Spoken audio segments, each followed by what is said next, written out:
Got my knife here. Let's just cut this real easy.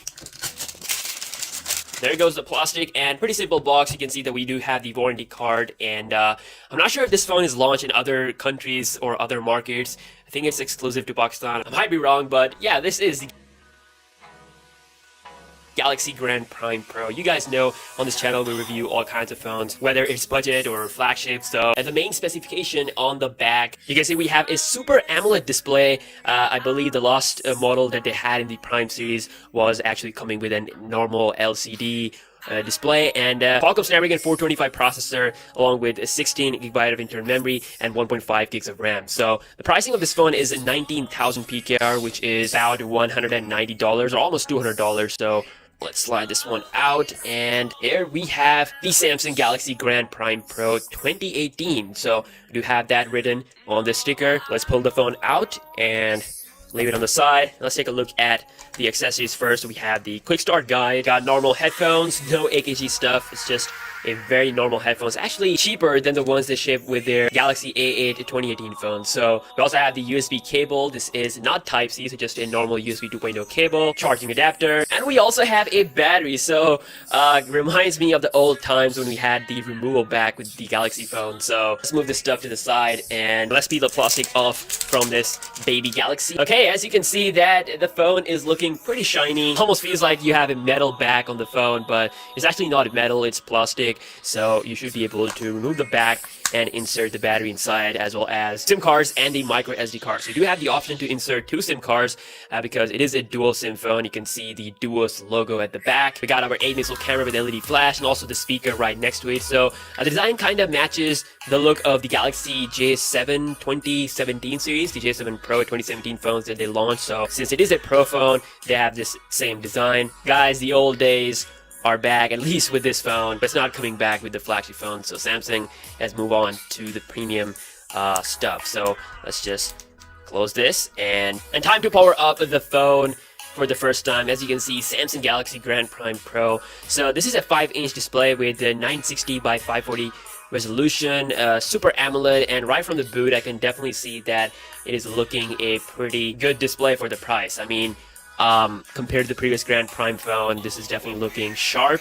It is about to turn on, and okay, it's on. We're just gonna go ahead and start the setup. So we don't have any fingerprint scanner with the Grand Prime Pro 2018 phone. I guess you're paying less, which means Samsung is not giving you the fingerprint scanner with this phone, and you have these options to secure your phones. We have the pattern, pin code, or password, kind of like the old days, like the Galaxy S4 and before that day. So we're just gonna go with not now, and boom boom, agree, and we are done with the setup. Okay, looking pretty neat. So I guess the software is, yes, the latest and the greatest, just like their top-end flagship. So this is the Samsung Experience UI running on top of this phone. I'm pretty sure it is Android 7.1 Nougat.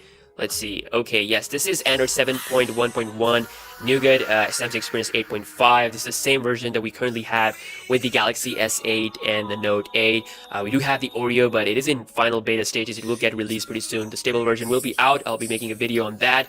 But yeah, currently this phone is on par software-wise with the Samsung's top phone. So I gotta say, Samsung has done a great job with the display of this phone. It's actually looking pretty sharp thanks to the Super AMOLED technology, and it is definitely great for this price point. And also this phone feels snappy as well. Look at how fast it opens applications, and the home button speed is really good because since there's no fingerprint scanner, it's just going to instantly work. Let's see if there's Bixby or not.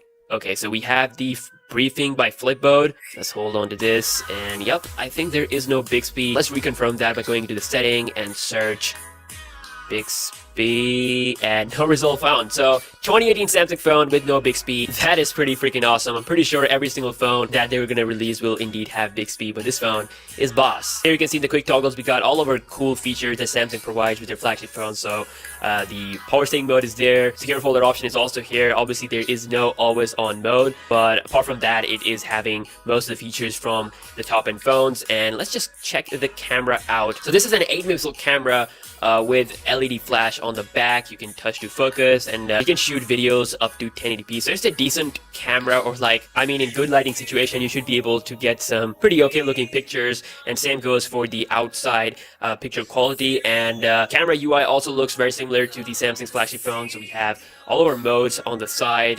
There's even a pro mode, control the ISO/white balance, night mode, HDR. Also, we have a 5 megapixel front camera with LED flash on front. So if you're taking selfies in like a completely dark environment, you can definitely use this LED flash. And here is the selfie result. And from this, you can see that it may not be that good phone for those who want to up their Instagram game or Snapchat game.